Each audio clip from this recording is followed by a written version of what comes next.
दुर्गा नदी के किनारे बसा एक गांव फूलपुर। गांव में कुछ 100-150 लोग रहते थे। अंजलि, जो कि पास ही के जिले में रहती थी और 12वीं पास कर चुकी थी, उसके पिताजी ने बेटी को जल्दी विदा करने के लिए उसकी शादी फूलपुर गांव के मुकेश से करवा दी थी। मुकेश कभी स्कूल नहीं गया था और इस कारण वो पढ़ा लिखा नहीं था और बाकी गांव वालों की हालत भी मुकेश जैसी ही थी। मुकेश के घर में उसके माता पिता भी रहते थे। सासू माँ, मैं बाहर मंदिर तक जा रही हूँ, आधे घंटे में आ जाऊंगी। अरे अभी कहीं जाने की जरूरत नहीं है, चुपचाप जाके रसोई में रात के खाने की तैयारी करो। और ये घूंघट क्यों हटा लिया है तुमने? क्या पता नहीं कि इस गांव में औरतें बिना घूंघट के नहीं रहती। रात में अंजलि छत पर जाकर अपनी मम्मी से बात कर रही होती है, तभी गांव की 3-4 औरतें उसे देख लेती है और दरवाजे पर आकर उसकी सास से शिकायत करने लगती है। और क्या हुआ? अरे छत पे तो देखो, आपकी बहू मटक मटक के किसी से फोन पर बात कर रही है। मेरा धर फोन पे लगी रहती है। अरे कल तो मंदिर के पास वो क्या कहते हैं, सेल्फी ले रही थी।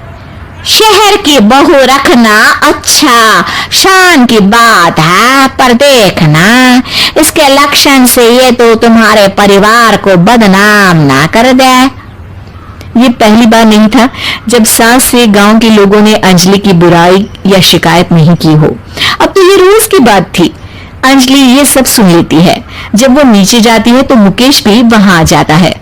सास कहती है, बेटा, लोग घर आकर शिकायत करने लगे हैं बहू के कामों की, देख लो।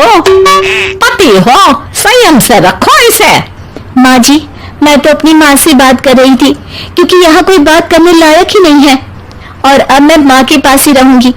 वहाँ क्या रहना, वहाँ बाहर के लोग तो ठीक है पर घर के लोग भी इज्जत ना दे सके। अरे नहीं नहीं अंजलि, ऐसा नहीं है, धीरे धीरे सब ठीक हो जाएगा, तुम फिक्र ना करो।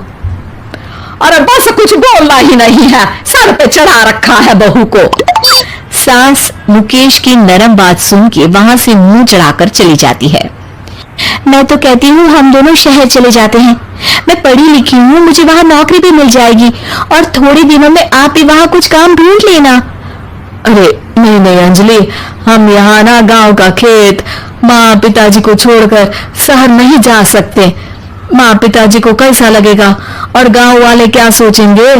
ये कहकर मुकेश सोने चला जाता है और अंजलि की गांव वालों द्वारा बुराई का सिलसिला बहुत दिनों तक चलता ही रहता है। लेकिन अंजलि गुस्सा ना दिखाते हुए समझदारी से काम लेती है। बारिश का मौसम चालू हो जाता है। जोरदार बारिश से पूरे गांव में हाहाकार मच जाता है। दुर्गा नदी में बाढ़ आ जाती है और बाढ़ का पानी पूरे गांव की फसल तबाह कर देता है। फसल की ये हालत देखकर गांव वाले निराश हो जाते हैं और बात तो यहाँ तक पहुँच जाती है कि कुछ लोग तो अंजलि को इस सब का दोषी ठहरा देते हैं। अरे पूरी फसल तबाह हो गई, पता नहीं किसकी नजर लग गई है। अरे जब से चौधरी परिवार में ये शहर की बहू आई है ना, तब से ही गांव की शांति चली गई है। इसके कर्म कांड से माँ दुर्गा नदी भी खुश नहीं है। ये सब सुनकर बेचारी अंजलि रोते हुए अपने घर चली जाती है। कुछ दिन बाद सभी गांव वाले अपने फसल का मुआवजा लेकर अपने अपने घर आते हैं। मुकेश भी 1500 लेकर आता है। अंजलि को जब पासबुक दिखाता है तो अंजलि हैरान हो जाती है। अरे, ये पासबुक में तो उन्होंने 4000 की एंट्री करी है और आपको सिर्फ 1500 दिए। सच में?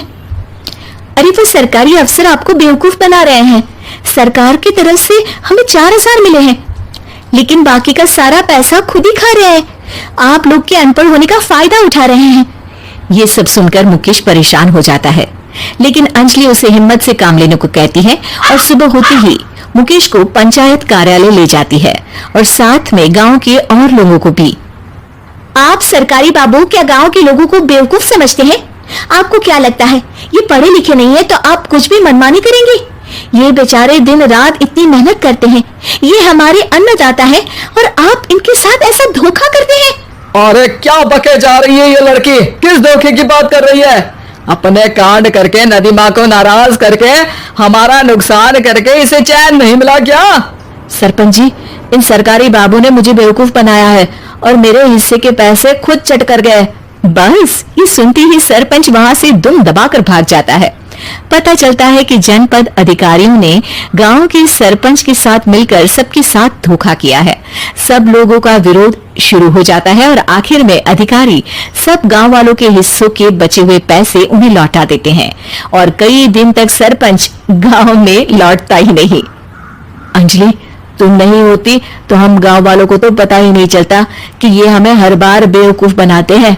हाँ अंजलि बेटी, हमें माफ कर दो। हम सब तुम्हें बुरा भला कहते रहे, लेकिन तुमने ही आज हमें बेवकूफ बनाने से बचाया है।